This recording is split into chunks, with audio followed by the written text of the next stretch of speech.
Well, welcome to 10-Minute Record Reviews, episode 153. And what I'm going to talk about today is Herbie Hancock's wonderful album from 1964 on Blue Note, Empyrean Isles. And what I have here, as you can see, is actually a kind of peculiar 1991 reissue on some kind of low-rent reissue label called Jazz Heritage. But this is a very notable release in some respects because it has two alternate versions of two of the tracks here, Oliloquy Valley and One Finger Snap. Now, if you look on Wikipedia or Discogs, they'll tell you that these tracks were released as part of reissues by Blue Note on CD in 1999, but this is a 1991 version, and I can absolutely guarantee, as you can see, that the alternate takes are on this record as well. So this is the album which establishes Herbie pretty much as a star in his own right. Touches on many styles, including hard bop, soul jazz, avant-garde, and even a little bit of Latin jazz in some of the soloing. Herbie Hancock was born in Chicago in 1940. He received a classical music education when he was growing up, and he did a lot of concert performances as a teenager as a classical pianist. He was never formally trained in jazz. Only as a teenager did he pick it up, and even then only by ear. His influences on jazz piano include probably obviously Bill Evans, of course, but also a lesser-known group these days, Claire Fischer and the Hi-Lo's. And Herbie has often been quoted as saying that were it not for Claire Fischer, he would not have become a jazz musician. Reading his biography, he makes very plain that during his teenage years, he was torn between his passion for performance and playing jazz and so on, with not only classical music, but also pursuing a serious scientific career. And he graduates in 1960 from Grinnell College, which is a pretty serious academic institution with degrees not only in music, but also in electrical engineering. He moves to Chicago in the early 1960s, begins to build a bit of a reputation playing with people like Donald Byrd and Coleman Hawkins, and eventually in 1962 he gets a contract with Blue Note to record as a leader, and his debut album is Taken Off. On that record is a track called Watermelon Man, which did okay for Herbie, but it did much better when Mongo Santa Maria recorded it, and the royalties from that particular track basically sustained Herbie through much of the 1960s. Moving into 1963, in other news, Miles Davis is now looking to build a new quintet, and Herbie, this young piano whiz with a growing reputation and a successful first album out, was on Miles's radar. And so Miles reaches out through Tony Williams, who, when he joined Miles as a drummer, was only 17, if you can believe it, to make the connection. And so eventually Hancock gets invited in and becomes part of Miles's second great quintet. That was pretty big news in the jazz world because Herbie was joining not only Miles and Williams, but also Ron Carter on bass and Wayne Shorter, the fantastically talented tenor saxophonist and composer. During the next few years with Miles, Herbie would make 6 different records with the quintet and would also participate in a whole bunch of other sessions for Blue Note. 7 of those, including this one, were as a leader on his own albums, but there were also a whole bunch of other sessions he did for all kinds of people like Grant Green, Lee Morgan, Eric Dolphy, plus he was a sideman for albums by all 3 of his sidemen here. This album was made in one day on the 17th of June 1964 at Rudy Van Gelder's studio in New Jersey. Inevitably, it's engineered by the incomparable Rudy Van Gelder, and of course it's produced, as was typical of a lot of Blue Note sessions, by Alfred Lyon. This album actually boasts 3 of the members of Miles's newly established second great quintet, Hancock on piano, Tony Williams on drums, and of course Ron Carter on bass. The 4th player in the date on cornet is a phenomenal Freddie Hubbard. Since he moved to the Big Apple in 1960, Hubbard had compiled an impressive CV. He debuted on Blue Note with Open Sesame in 1960. He'd played on Ornette Coleman's Free Jazz in 1961, and he'd also played both on John Coltrane's last album with Atlantic, Ole Coltrane, and his first album with Impulse, Africa Brass. So while it's kind of cliche to talk about the all-star lineups in some of these Blue Note recordings from the mid-60s, this really is an all-star lineup. You had a whole bunch of players who were both familiar with traditional pop, but were also experienced in the much more experimental sounds of the previous few years. The album investigates a whole bunch of different styles of jazz. It's much more exploratory than Hancock's previous leader work, and it's also a concept album.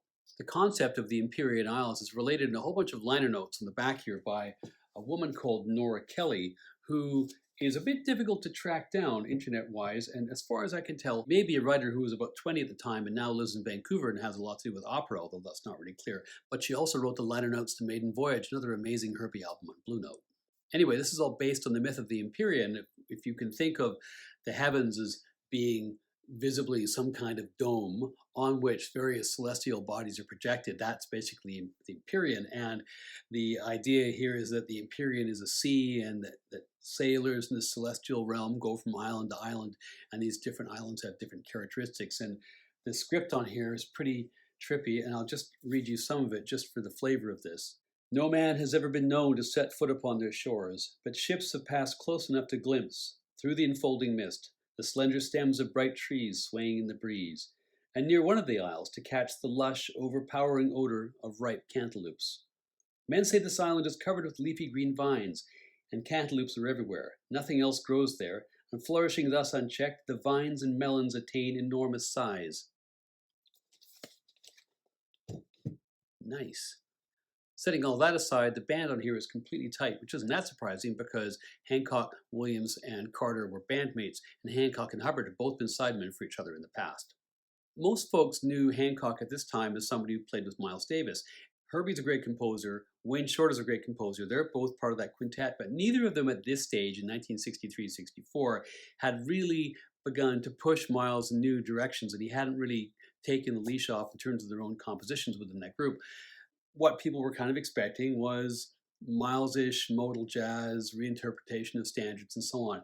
This was much different than that. It's an album completely composed of originals, and it reaches in a whole bunch of different directions than the quintet was going. Side one starts with One Finger Snap. They had done 2 takes of this track on the date, and both of them are replicated here. It's the first of those which made the original album and is the lead-off track here. This is fast-paced hard bop, and the risk-taking here is already evident.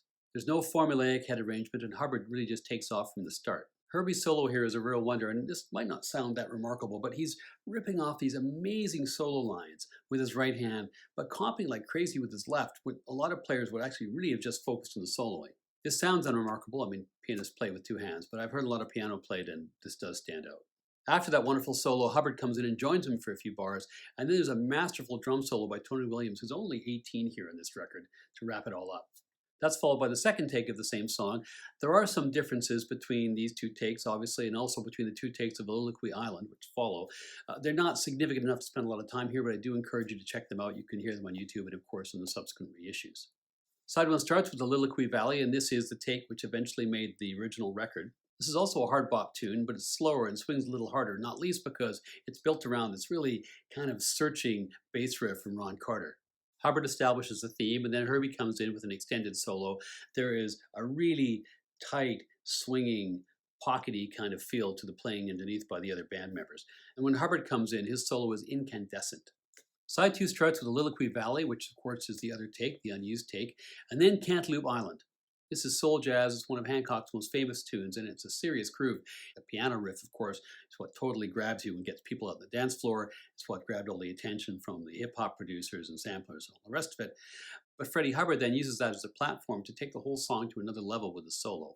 This is as danceable as any soul jazz track in the mid-1960s, and more contemporary audiences might know it from Us Three's cover from, I think, the early 90s, 92 or 93, on their song Cantaloupe Flip Fantasia. The album finishes with The Egg, which is the longest track in the record. This is, what is it? It's modal, certainly to agree, but it kind of verges towards the avant-garde, in fact, very distinctly avant-garde. The theme is basically driven by Hancock's repetitive piano riff, these little sort of snare rolls by Williams, and by this pulsing bass line from Carter.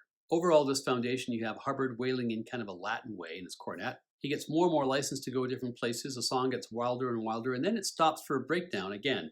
Not the most conventional structure. They're breaking a number of different, not quite rules. And Carter plays a solo on his bass with a bow. Hancock then comes in largely unaccompanied, but during his solo, you can hear Carter's bowed bass with some gentle lines kind of just seeping up through the piano. Eventually, Carter and Williams lock back into the main rhythm along with Hancock. The number of different rhythms that Williams plays on this track alone, but really through this whole album, is astounding.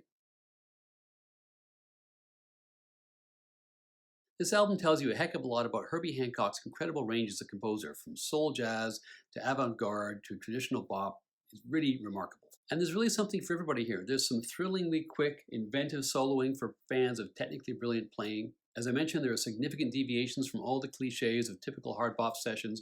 There are few, if any, typical head arrangements. There are no reinterpretations of standards. These are all originals. Maybe the 2 best things of all about this record is that there's a flat-out dance floor killer in Cantaloupe Island, followed by one of the best pieces of avant-gardism from this particular era that you're going to hear in the longest track in the record, The Egg. In some ways, there are glimpses of the different phases of Herbie's musical persona scattered all the way through this record. Herbie the composer, Herbie the innovator, Herbie the traditionalist, and Herbie the funk daddy. It's beautifully recorded by Rudy Van Gelder. It's a masterpiece of 1960s jazz, and it's 5 out of 5.